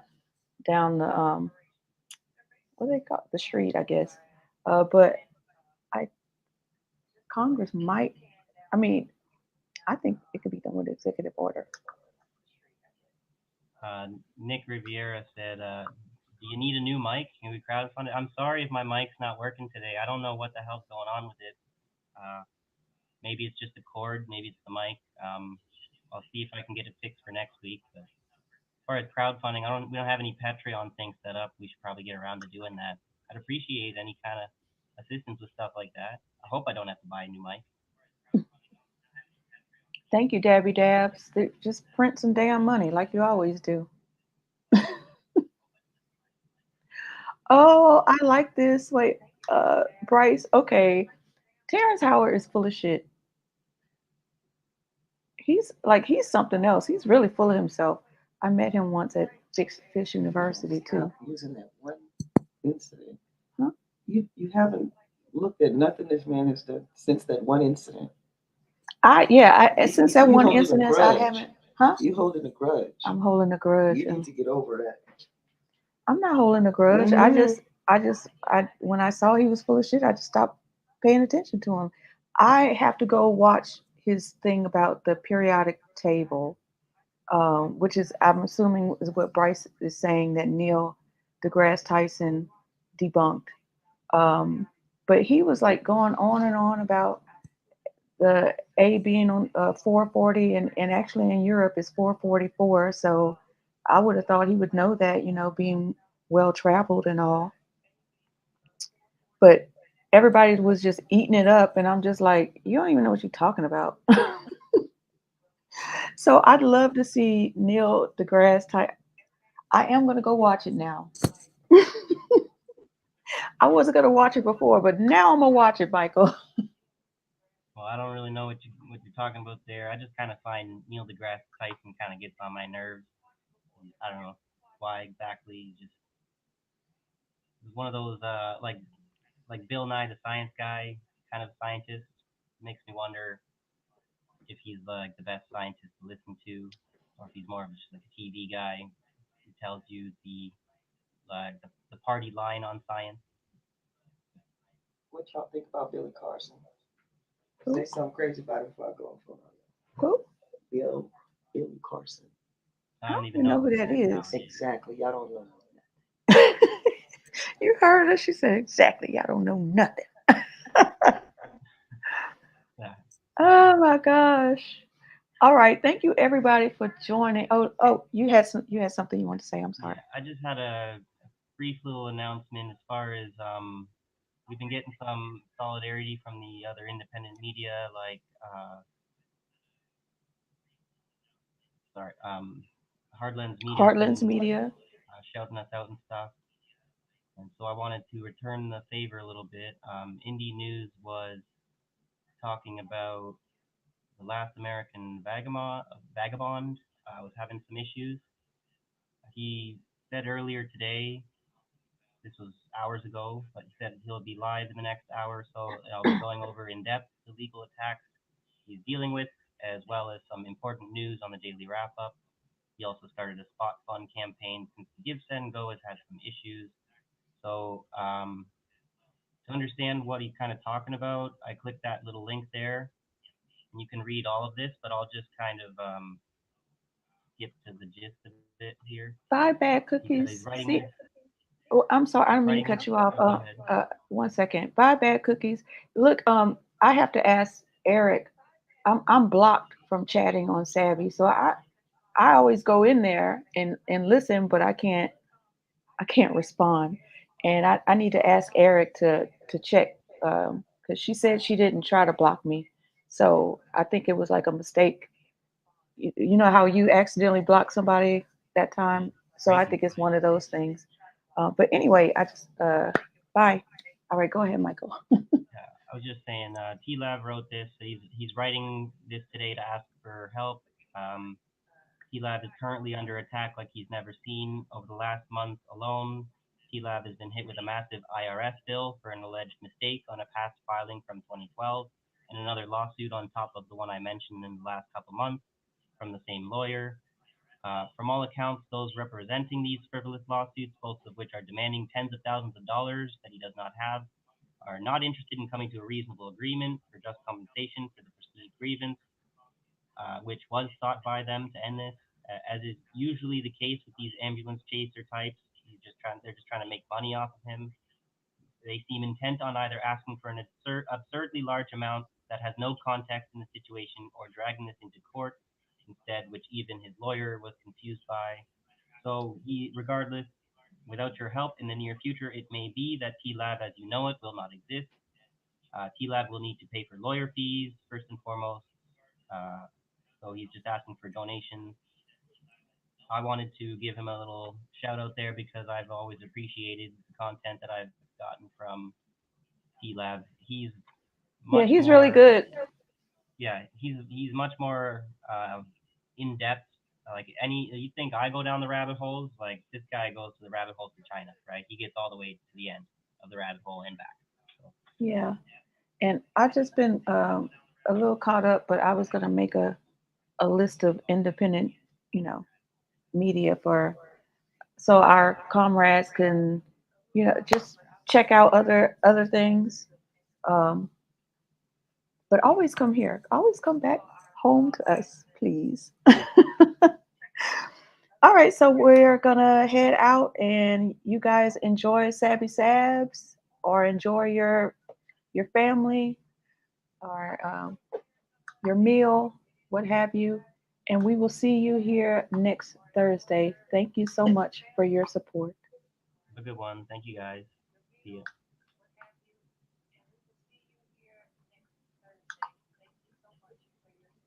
ya.